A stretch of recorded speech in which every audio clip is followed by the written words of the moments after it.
How's it going, guys? Lucas here. Just a quick update on this one tool. So the gcode importer got a big overhaul because one of you guys said it didn't work properly. First issue was that it didn't work in like an indie license or whatever. That was because I was still using old PySci, and it changed in the latest releases of Houdini. So yeah, that makes it fail.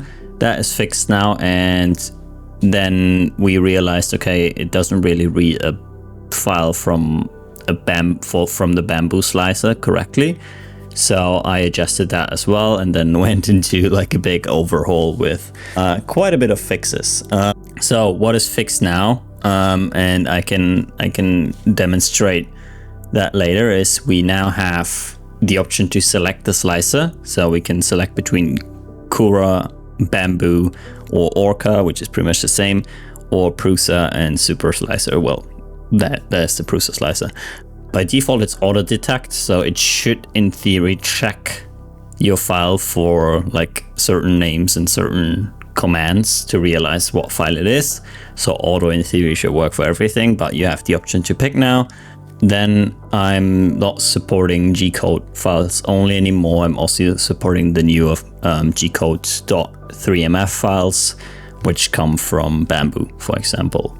It also supports multi-plate slicing, and you can then select the plate. Be careful with that though, because you can see this model that I have open here right now, which was the Bambu model from one of you guys, already has 25 million polygons or points. So be a bit careful with like multi-plates and huge objects. This one already takes 30 gigabytes of RAM, and that is the next fix that I did actually, because before it took almost 70. So yeah, I optimized the RAM usage quite a bit as well. But yeah, it still takes some time to load those huge models, and obviously make sure your PC can actually handle that. Yeah, it loads everything. It skips, or it loads like all the extrusion paths, so it's only the extrusions now. So I got rid of like a lot of the erroring lines and whatnot. It's also including the structure in the middle. I can demonstrate that on a different model a bit better. And yeah, let's have a look. So if I go to the gcode importer here, you can see if I just load this test cube, you can see we have a new interface. We can pick between Cura, Bambu, and so on. I know this one is Cura, so if I know, I can just pick it. I don't have to rely on the auto detect. And I think it was like a nozzle size of 0.3. We can change that after though. So you can see this one imported perfectly fine. If these normals look a bit weird to you, that's because by default now I'm setting the divisions to 4. So you can go back to like 6 or 8 or something if you want a bit more like resolution on those to not have like weird looking normals. But I had to change the default because yeah, it went quite heavy. You can see even that model already has 60,000 points, but it works perfectly fine now. And I also added like a match size to just center it, because gcode for some reason floats randomly in the middle of nowhere. So if we do like a clip, for example, now we can also look inside, and you can see we have the nice gyronoid pattern here in the middle, and you can like slice through it like in your slicer software basically. So everything loads perfectly fine. If you want to optimize, you can obviously like optimize those lines and maybe do a resample or whatever. But yeah, be careful, because it's already trying to optimize as much as possible. But maybe on rounder objects, you can get away with a little less points, I would say. So next example that I want to show you super quick is we have Flippy here as a Bambu file, and we also have Flippy as Cura. So let's bring in Flippy as Cura first to see, because in my opinion, Cura still looks a bit nicer. It passes a little bit better, but that's just personal preference, I would say, and maybe also my not so nice skills with the other slicers, because I'm used to Cura. So yeah, I guess you can get the other ones to look as good as well. On this one as well, let me increase this a little bit, but you can see that bumps it up quite a bit immediately. But you can see it looks perfectly fine. You might need to fix the normals because it obviously draws the line wherever it starts printing. So yeah, you might need to do a little bit normal fixing action. But you can see if I reduce this a little bit, might look a bit cleaner as well. Yeah. So this is from Cura, looks perfectly fine. We can again clip it in the middle and see what's going on there.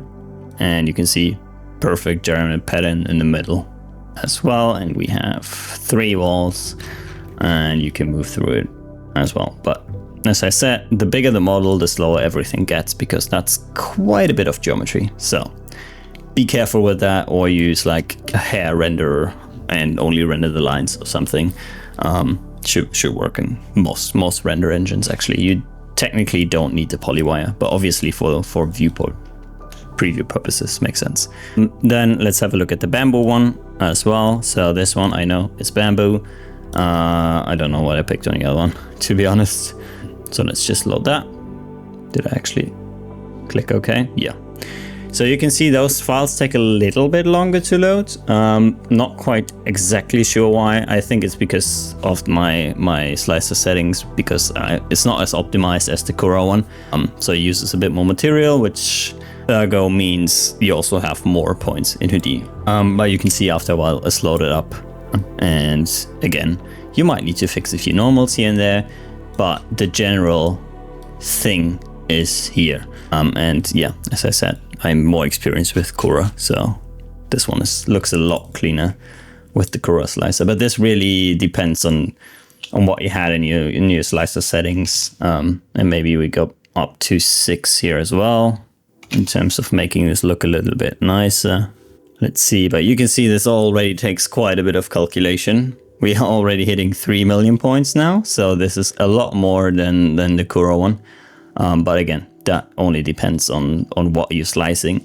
So I would highly recommend, even if you're printing that in like a different layer height or whatever, in reality, it might make sense to increase that layer height and increase the nozzle size a little bit and reduce like supports and infill and whatnot to actually make it work a little bit better.